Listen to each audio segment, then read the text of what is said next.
Good afternoon. My name is Michael Bonaventure Chinedu. I study information technology, major in software engineering in Middle Georgia State University, United States of America. Today, I'll be giving speech on artificial intelligence. Artificial intelligence is no new topic to anyone in this century. We start from looking at what is artificial intelligence. What is the idea? What is the history of artificial intelligence? We also look at what are the advantages and disadvantages of artificial intelligence. We are going to look at the challenges of artificial intelligence, the future of artificial intelligence. Now, we are going to what is artificial intelligence?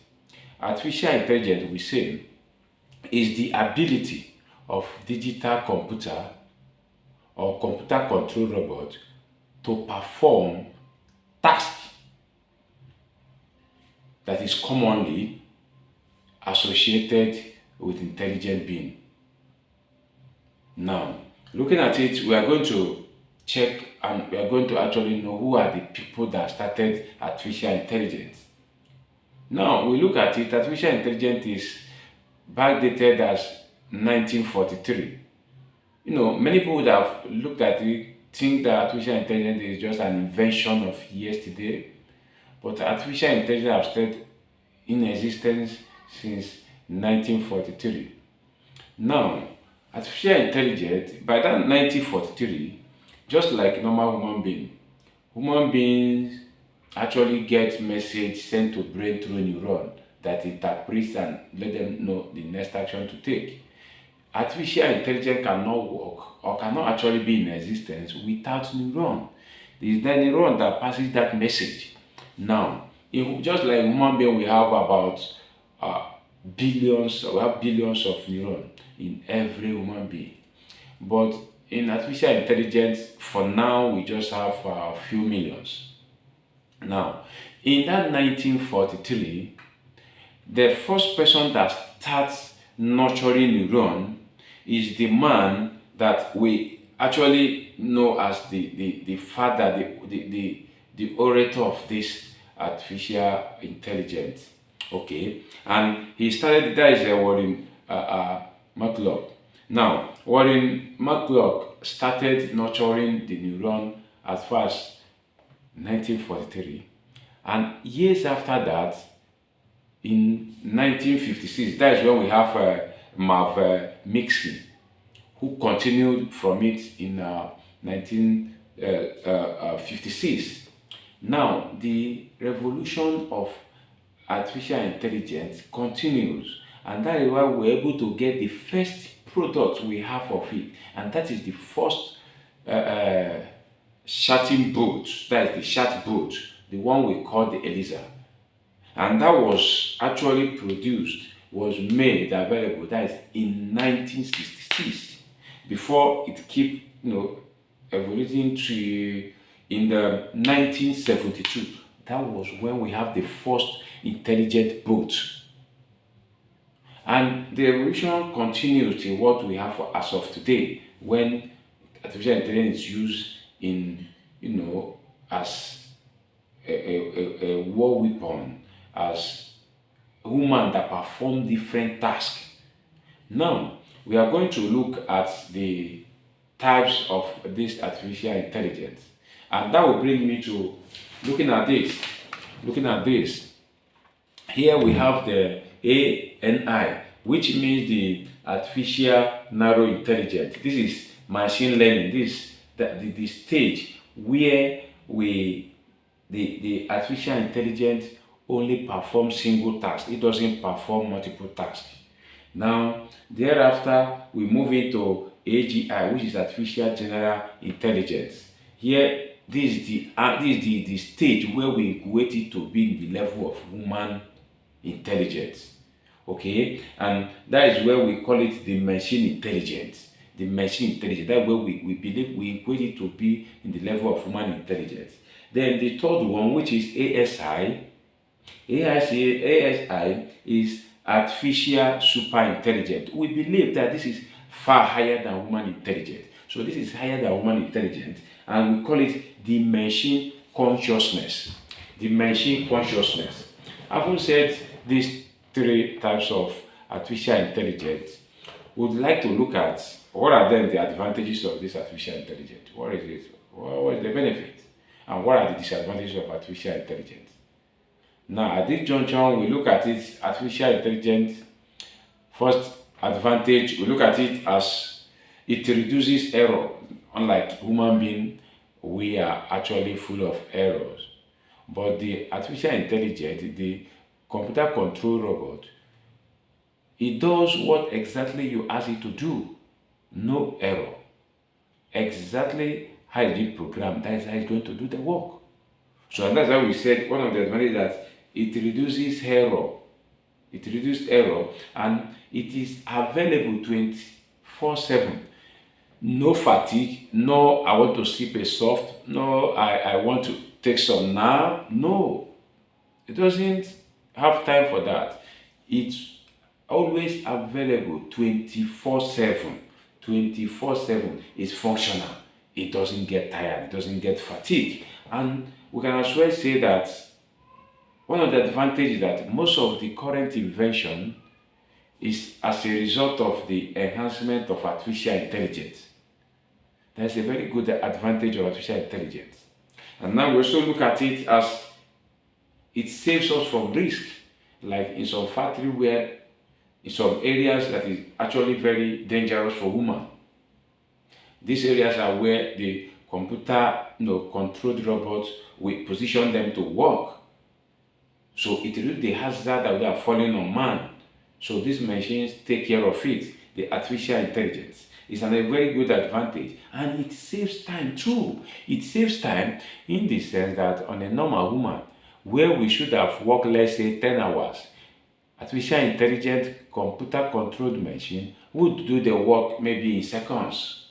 So it saves us a lot of time, and it's really give us more edge and giving humanity a more strength or more other thing to do. Why these machines handle some of these sophisticated areas for us.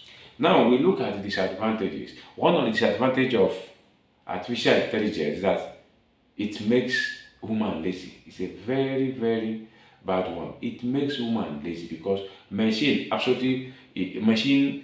does most of the thing we should have do. So all these machines, they do the work.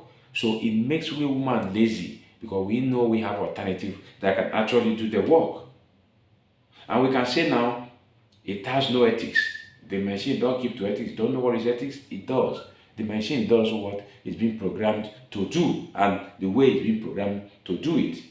Machines, the artificial intelligence, the computer, controlled brutes, they don't have emotion, they are emotionless.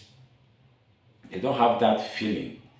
Like, okay, like you can imagine where it's being used for surgery. Even though you are under anesthetic medication, but maybe assuming there is a cut, the doctor want to have a cut, and probably it pains that you cheat to show it pains.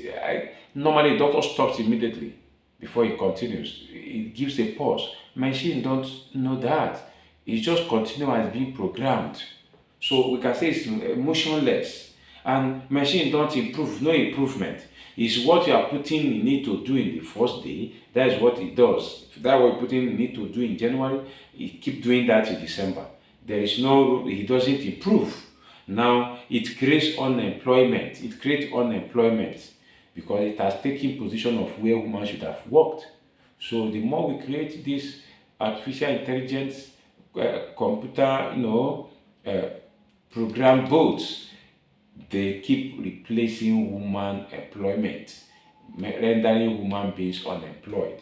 And that's another that is very costly. You can imagine the starting from the stage of nurturing neurons to the stage of modeling, computing, manufacturing is very, very costly. That is one big disadvantage of artificial intelligence. Now, having said all this, we are going to look at the challenges. What are the challenges? What are the challenges? Now, the challenges includes one, the computing power. it requires high computing power, just as I said earlier, starting from the stage of nurturing. It really takes a whole lot to nurture neurons.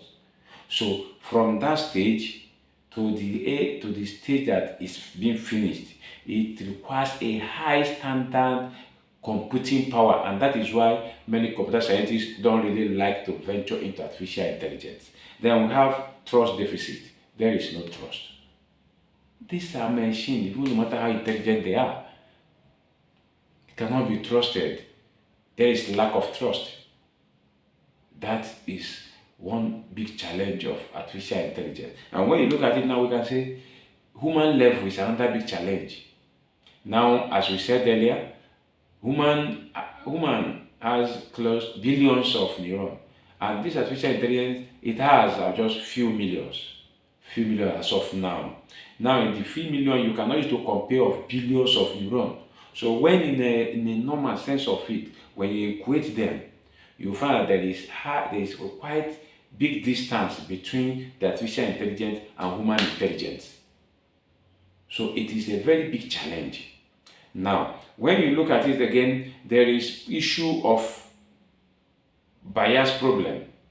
Bias problem in the sense that the strength, the capacity, the functionality of artificial intelligence or computer controlled robot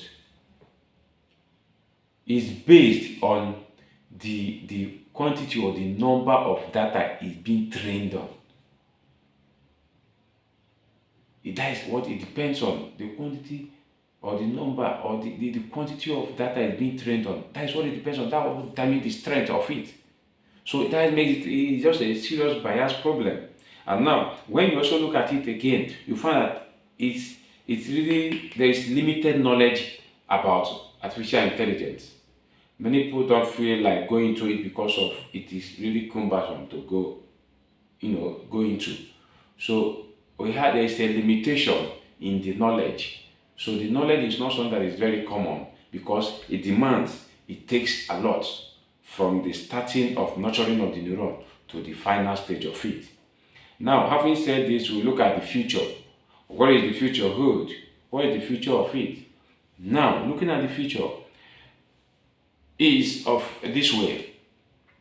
It is something that will definitely change every scope of life in future, ranging from medicine, from marketing, from driving, that is commercial, from driving, from every aspect. A time will come where robots, that is when artificial intelligence takes over absolutely everything that man can do. Now, looking at it now, there is also fear of let it not be that we are producing the devil in our backyard that actually will overrun humanity in future. Because some of these artificial intelligence robots are capable of doing, beyond what we can imagine. And that is why many scientists, just like Stephen Hawking, is like, and also Elon Musk, that we just got to be very careful. We just have to be very careful so that we will not build with our hands things that will destroy the existence of humanity. Because the danger is if we're able to build these robots, this artificial intelligence to the extent that they can on their own build artificial intelligence too, without human strength, without human control, without human, overlooking or directing the process. It means, just as we said in one of the advantages, that they don't get tired. They don't get tired. What it means that if they can do this, they can nurture and they can produce. What it means that they can definitely, within few years, produce the quantity of different caliber of artificial intelligent robots that can actually overrun human existence. That is the fear.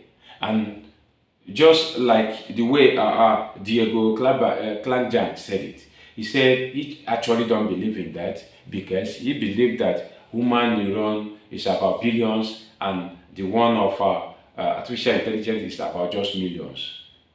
That it looks like something that is not possible for it to overrun human intelligence.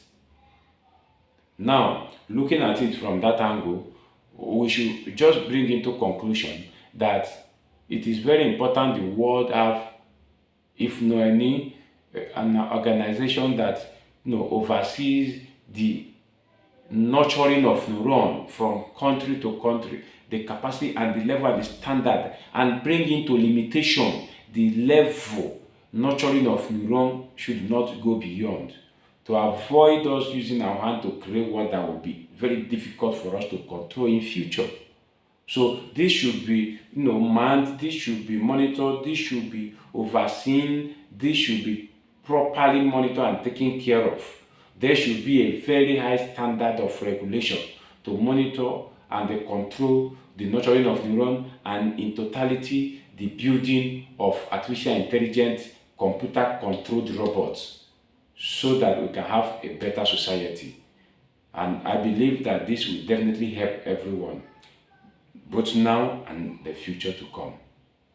Thank you, and I believe you are actually having a clue of what artificial intelligence is, the advantages, the things that are involved, and the challenges, the little history, at least having an idea, the year it actually came into existence, the people that actually started it, and the types of artificial intelligence, and the stages and the capacity at which they work. Thank you, and I appreciate you, listening to this speech. Have a wonderful and nice day. Thank you.